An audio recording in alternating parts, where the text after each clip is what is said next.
Drummer Noah, Rio Alif masih terpukul dengan kepergian sang istri Clarence Cynthia. Begitu banyak kenangan Rio Alif yang masih diingat atas Clarence Cynthia. Salah satu mengenai anniversary kedua pernikahan mereka yang akan digelar pada bulan depan.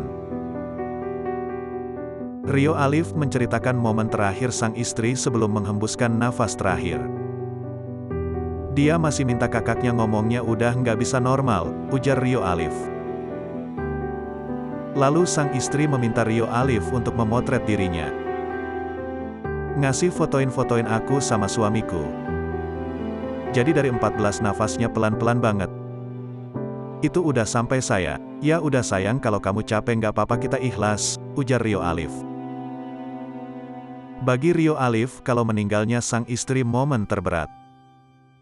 Itu momen terberat, banyak kita masih marit 2 tahun. Kita ada keluarga Prancis, mau ke Disneyland pengen bangun rumah impian dan dia udah nggak sakit lagi, terangnya. Disebutkan kalau sang istri sakit rasa sakit luar biasa. Ngeliat istri sakit double rasanya, terangnya. Rio Alif pun hanya bisa mengenang sang istri melalui video.